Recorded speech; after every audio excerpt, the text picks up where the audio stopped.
চিংড়ি মাছ দিয়ে অনেক রকম রান্নাই তোমরা খেয়েছো বন্ধুরা। আজকে একদম একটা অন্যরকম রান্না শেয়ার করছি তোমাদের সাথে। ব্রকলি দিয়ে চিংড়ি মাছ।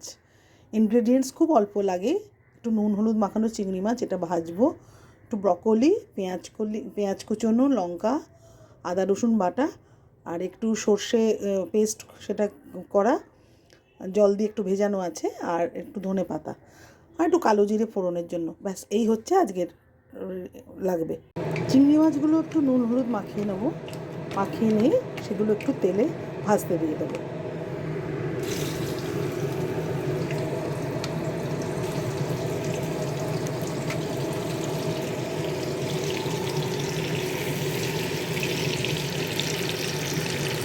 হালকা করে চিংড়ি মাছগুলো একটু ভেজে নিয়েছি। এবার চিংড়ি মাছগুলো তুলে নেব। চিংড়ি মাছগুলো খুব বেশি কিন্তু ভাজা হবে না, একটু হালকা ভেজে তুলে নেব। এবার ওই তেলে ব্রকলিগুলো একটু ভেজে নেব।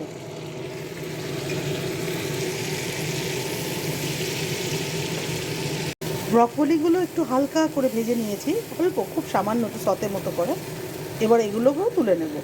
কড়ায় তেল দিয়ে দিয়েছি। এবার একটুখানি কালো জিরে দেব,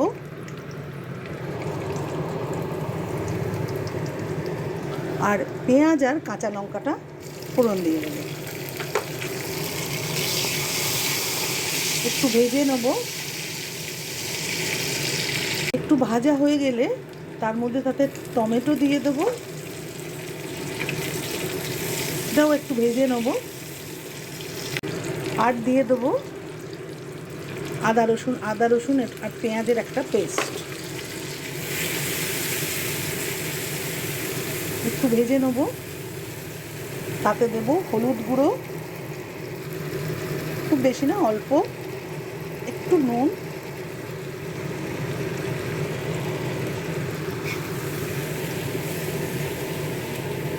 এবার খুব ভালো করে এটা কষিয়ে নেব।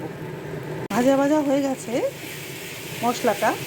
এবার একটু সামান্য, একটু ব্যালেন্স করার জন্য অল্প একটু চিনি দেবো, সামান্য। এবার এর মধ্যে চিংড়ি মাছগুলো দিয়ে দেবো। শুধু চিংড়ি মাছ না, ব্রকলিগুলো তার সাথে দিয়ে দেবো। এবার ব্রকলি আর চিংড়ি মাছগুলো এই ভাজা মশলার সাথে দিয়ে দেবো, দিয়ে খুব ভালো করে একটু নাড়াচাড়া করে নেব।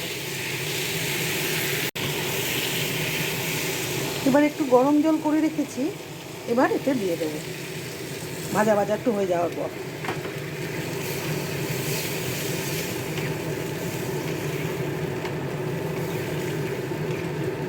একটু ঢাকা দিয়ে দেবো, একটু সেদ্ধ হোক। কিছুক্ষণ ফুটে ওঠার পর এবার যে সর্ষে পেস্টটা করে রেখেছিলাম, এই পেস্টটা একটু দিয়ে দেবো। সবটা দেবো না, একটুখানি দিয়ে দেবো।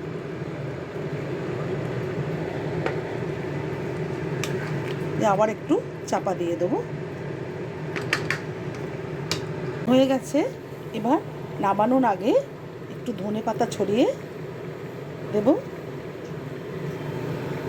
ব্যাস রেডি আমার ফিউশন ব্রকলি চিংড়ি। এটা কিন্তু সম্পূর্ণ আমার মাথা থেকে আমি বের করেছি, খেতে অসম্ভব ভালো হয়। তোমরা একবার অন্তত ট্রাই করে দেখো। আর বন্ধুরা, ভালো লাগলে লাইক কমেন্ট শেয়ার করো, পাশে থেকো ভালোবেসে।